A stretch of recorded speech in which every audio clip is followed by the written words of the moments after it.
దేశంలోని 24 విమానాశ్రయాల్లో డీజే యాత్ర టెక్నాలజీ వాడుతున్నామన్నారు కేంద్ర మంత్రి రామ్మోహన్ నాయుడు. శంషాబాద్ ఎయిర్పోర్ట్ వెనుక చంద్రబాబు కృషి ఉందన్నారు. రంగారెడ్డి జిల్లా శంషాబాద్ నోవాటెల్లో ఎయిర్పోర్ట్ ప్రెడిక్టివ్ ఆపరేషన్ సెంటర్ను ప్రారంభించారు. డిజిటల్ ట్విన్ ప్లాట్ఫామ్ను వర్చువల్గా ఆవిష్కరించారు. విమానాశ్రయాల నిర్వహణలో సరికొత్త సేవలు అందిస్తున్నామన్నారు. చంద్రబాబు దార్శనికత వల్లే శంషాబాద్ ఎయిర్పోర్ట్ సాధ్యమైందన్నారు. విమానాశ్రయాల నిర్వహణలో అత్యున్నత సాంకేతికతను వాడుతున్నామని చెప్పారు రామ్మోహన్ నాయుడు.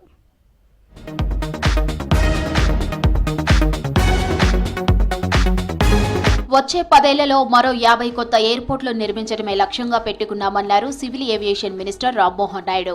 శంషాబాద్ ఎయిర్పోర్టులో predictive operation centre, digital twin ప్లాట్ఫామ్లను వర్చువల్గా ప్రారంభించారు.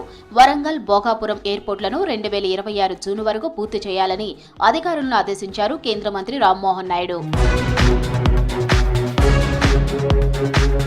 ఏటేడా విమానాల్లో ప్రయాణించే వారి సంఖ్య పెరుగుతుందన్నారు కేంద్ర మంత్రి Rammohan Naidu.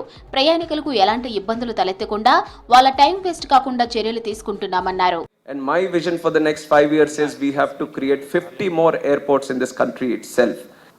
Giving the clearance for building the Warangal airport also, which is a huge thing, long pending demand for here. So that is the kind of social responsibility they thought about, and we are going ahead with that. And the second thing I want to mention is the Bhogapuram airport.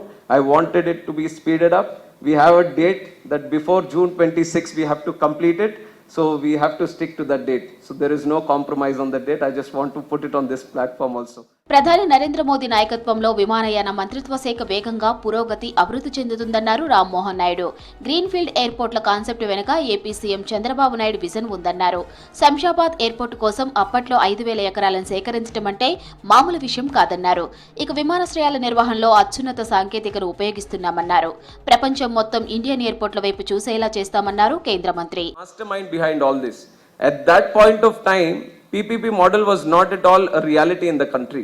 Nobody was really believing in the concept of PPP model, and especially airports with a capacity of 5,000 acres. It was like a political suicide only at that time, collecting 5,000 acres. But he stuck to it. He said if there is an airport, this is a new airport that's going to come to Hyderabad, then it has to have 5,000 acres. It has to have all the capacity that it needs, not only for today, not only for 5 years, but maybe for 30 years, 40 years, 50 years down the line. And that is the kind of vision our leader Nara Chandrababu Naidu had at that time.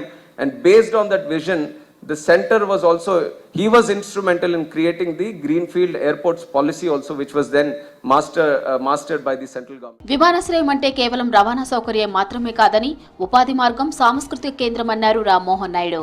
ఈ కార్యక్రమంలో aviation శాఖ అధికారులు, GMR ప్రతినిధులు పాల్గొన్నారు.